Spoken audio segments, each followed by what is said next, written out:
Assalamualaikum warahmatullahi wabarakatuh. Baik, perkenalkan nama saya Hidatullah. Saya di sini akan menjelaskan materi pembuktian mata kuliah Hukum Acara Perdata dan Peradilan Agama Prodi Hukum Tata Negara yang diampu oleh dosen Bapak Hervin Yongki Pradikta MH. Baik, di sini akan menjelaskan pengertian pembuktian. Apa itu pengertian pembuktian? Pembuktian adalah suatu proses pengukuhan fakta yang menyatakan bahwa suatu peristiwa hukum benar-benar terjadi. Menurut Haji Zainal Asikin, menyebutkan pembuktian merupakan cara menunjukkan kejelasan perkara kepada hakim supaya dapat dinilai apakah masalah yang digugat atau korban dapat ditindak secara hukum. Untuk alat-alat bukti dibagi atau ada 7 pembuktian. Yang pertama adalah alat bukti tertulis merupakan surat. Yang kedua alat bukti dengan saksi, kesaksian atau kesaksian seseorang yang membuktikan suatu perkara tersebut. Yang ketiga alat bukti persangkaan. Persangkaan merupakan alat bukti yang tidak langsung yang dapat dibedakan menjadi dua. Jadi persangkaan itu dibagi menjadi dua. Yang pertama persangkaan undang-undang atau persangkaan berdasarkan hukum.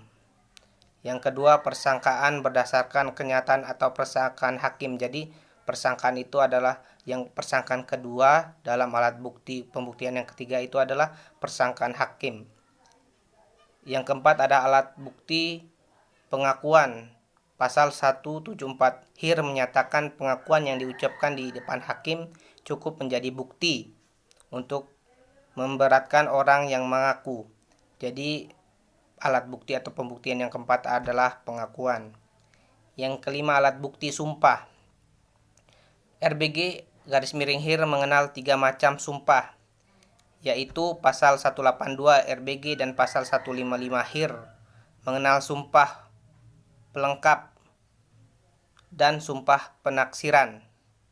Sedangkan pasal 183 RBG dan pasal 156 HIR mengenal adanya sumpah pemutus. Dengan mengucapkan sumpah, maka pengucapan sumpah itu dibenarkan oleh hakim. Jadi alat bukti yang kelima adalah sumpahnya si orang yang dalam persidangan tersebut. Yang keenam adalah pemeriksaan setempat.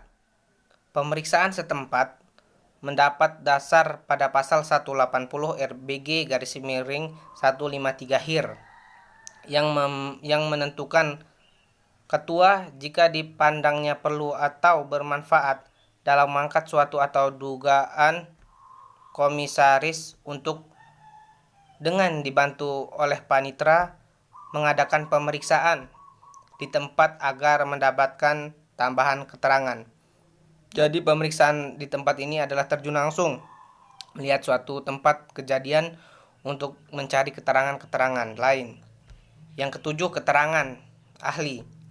Pasal 181 RBG dalam kurung pasal 154 HIR menentukan jika pengadilan negeri berpendapat bahwa persoalan dapat diungkapkan dengan persaksian oleh seorang ahli, maka ia atas permohonan pihak-pihak dapat mengangkat ahli atau mengangkat karena jabatan.